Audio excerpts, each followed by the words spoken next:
For the last, 25 years, the internet has run on a very simple ritual. You search, you scroll, and you click.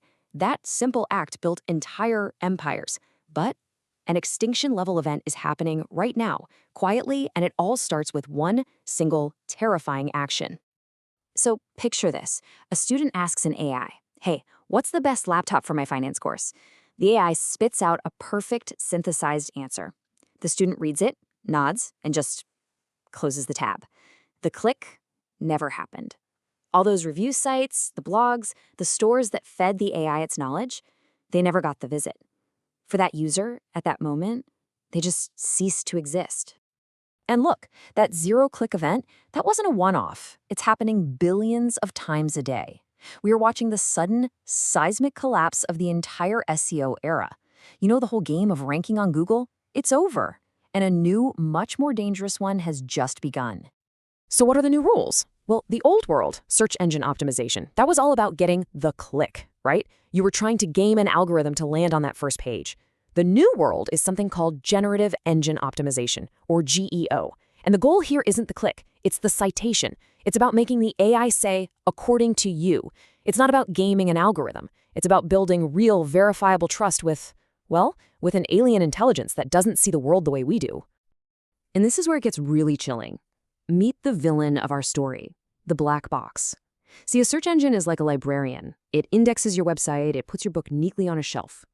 An AI is totally different. It doesn't put your book on a shelf, it eats it.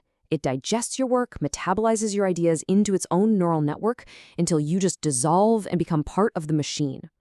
And this creates two massive existential problems. First, attribution.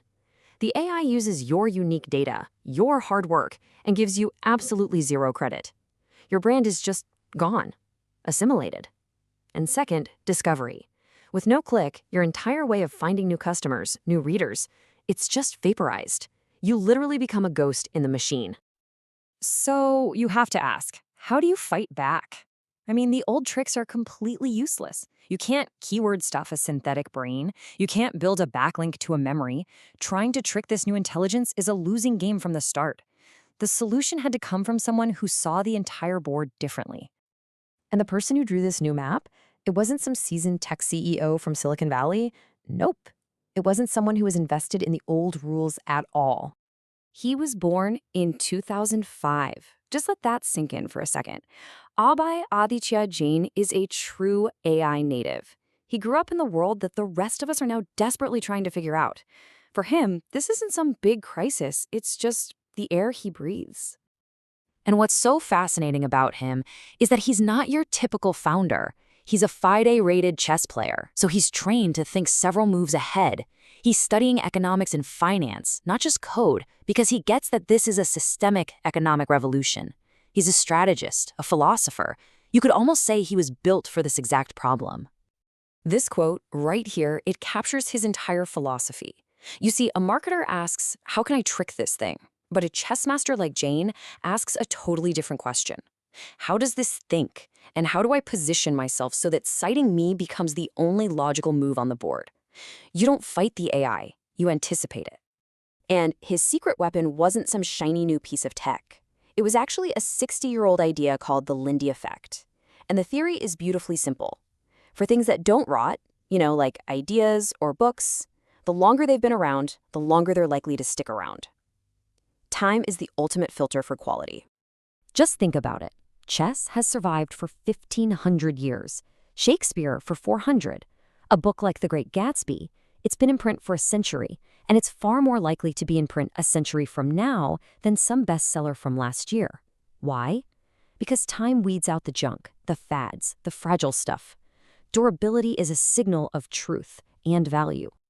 And here is the absolute masterstroke.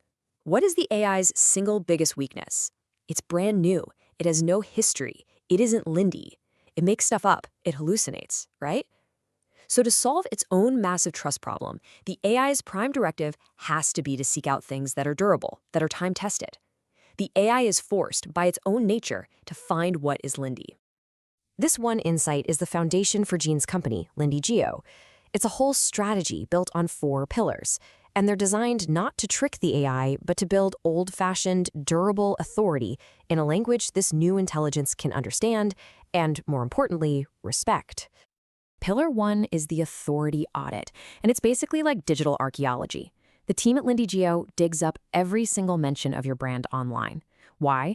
Because if an AI finds 10 different founding dates for your company or conflicting product specs, it loses trust instantly. So the first step is to clean up the past and forge one single unified source of truth about who you are. Okay, Pillar 2, semantic architecture. We read in sentences. AIs read in entities and relationships. You have to translate your website from regular prose into a structured database. It's this hidden language embedded in your site's code that tells the AI exactly what everything means, removing all the guesswork. Then you have the Lindy content moat. Now, the old game was all about quantity, churning out 50 disposable blog posts. The new game is all about durability. You don't write 50 posts. You write one definitive 30,000-word masterpiece. You publish original research. You essentially create the Wikipedia-level entry for your entire industry, a source so good the AI is drawn to it for years to come. And that final pillar is the verifiability web. See, it's not enough to just say you're an expert. You have to prove it. And this is not about getting a bunch of flimsy backlinks. This is about getting your original research cited in academic papers. It's about building a real web of trust where other authorities validate your claims. And at that point, it becomes a risk for the AI not to cite you. Checkmate. So what's the bottom line here? The internet is being rebuilt as we speak, and this transition is going to be brutal. There will be a great forgetting. Brands and ideas that totally dominated the search era will just fade away. Their work assimilated, their voices lost in the noise. And this is a fundamental law of tech shifts, isn't it? The winners of the last game are almost never the winners of the next one. And the reason is simple. They're too attached to the old rules. They can't see that the entire board has changed underneath them. This whole situation forces every single one of us to ask a really profound question. In this new world, in your own work, are you building something fragile, something designed for a fleeting trend, or are you building something that will last? Ultimately, it all comes down to this one choice. Are you still playing that old game, just fighting for a click that doesn't even matter anymore? Or are you playing the new one? Are you building for Lindy?